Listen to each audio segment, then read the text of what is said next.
salaamaaleykum mbokk yi ñu leen di siyaar baax di leen nuyu di leen jox seen wàccuwaay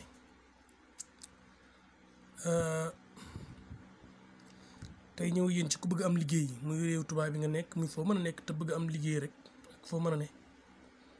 incha allah rabbi soo defee lii takk ko foo ko takk baax na ci sa yaram na nekk téere bu ndaw incha allah rabbi di nga am liggéey ci kàttanu suñu borom. waaw loolu nag mooy ba pare it bu leen fàtte abonné seen site Kémane Walo TV ndax njëriñ yëpp yeneen yi ñëw ndax am na nuyu yu ma joxe am na nuyu yu gën a garaaw yoo xam ne moom boo ko defee nit ki rek dem sax moom topp la te dinaa ko joxe ci kanam incha allah. ku bëgg am alal nag nga bëgg a tedd am alal ba ñëpp xam la ne am nga alal nga mën a dimbalewaatee dangay fexe bind wala xadd karam naa bani aadama wa hamalnaahu fil barri wal bahri wa razaqnaahu min tayyibaat wa faddalnaahu alaa kasiirin mimman xalaqnaa tafdiilaa nga bind ko.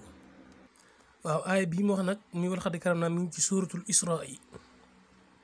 suuratul Israa ci aaya 69 léegi damay jël samay matuwaay ci li may def ndax wax naa ba sonn ci leeral beeg yooyu te mënul ñàkk dañ ma ci sonoon rek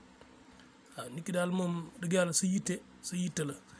waaye leeral gi moom danañ fexe léegi daal nu mu gën a leeral rek ñu defe ko noonu incha allah mu ngi ci suuratul Israa yi nga boole koog nag ñax mu sax ci kaw terrasse bu yàlla ji tawee ba ñax mi sax ci kaw terrasse nga boole koog moom sangoo ko 7 jours wala xadd karam naa bi yaa ngi koy bind 200 fois 100 200 ngay bind wala xadd karam naa soo ko bindee daal incha allah nga boole ko ñax mu sax ci kaw terrasse ñax mu tooy foo mën a jaar tedd incha allah ak foo mën a ne it boo ko defee foo mën a ne incha allah di nga am liggéey li may wax moom suma jumul xam naa mi ngi ci suuratu Yuusuf muy xaalu yaa abanaa maa laka laa ta'manaa alaa Yuusufa innaa lahu la naasihuun aaya bi dama koy bind mi ngi nii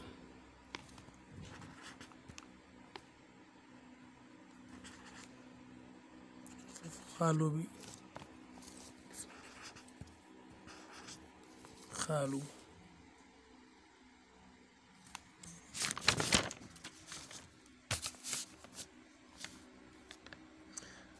am ci bëgg mu leer nañ rek parce que foofu xam bind naa xaalu gi far taqaloo dama lii may bind rek ngeen gis waaw léegi yi ngeen def rek xaalu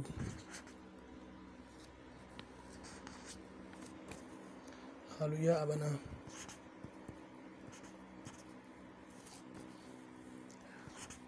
yaa abana maa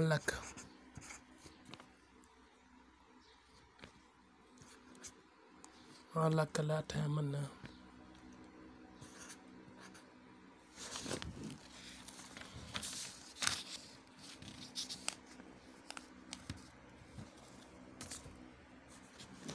xaalu yaa abanaa maa laka laa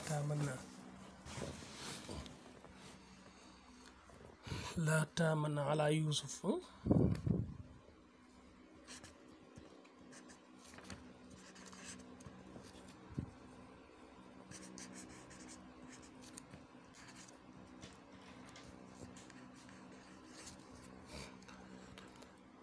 wa innaa lahu la naasihuun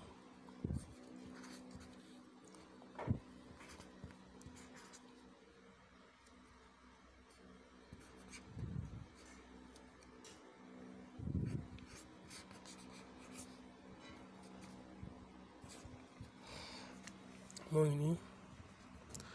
qaalu yaa abanaa maa laka laa ta'manaa alaa Yuusuf wa innaa lahu la naasihuun qaalu yaa abanaa maa laka laa ta'manaa alaa Yuusuf wa innaa lahu la naasihuun aaya baa ngi nii aaya bi ngay bind nga takk ko incha allah foo mën a nekk di nga fa amee liggéey bu baax ci kàttanu suñu borom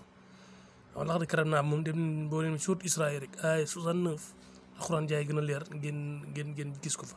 ci aaya bi soo demee suuratu Yuusuf bu soobee yàlla tamit di nga gis mu gën faa leer incha allah bu leen fàtte abonné seen site Kémane Walo TV am na yeneen yu ñëw te it am na yeneen i secret aju yu nit am mi ngi ci ñun te incha allah bu ñëwee dinañ ko faj ndax yooyu nekkul luñ kilifa yi ñu ko jox moo tax nekkul yuñ mën di joxe ak di ko génnee waaye yii moom yi nga xam ne yu wér la te it ci njëkk jarbu la ku ko def di nga ci gis li ñu wax incha allah waaye rek te bëgg a liggéey daal defal lii rek nga xool.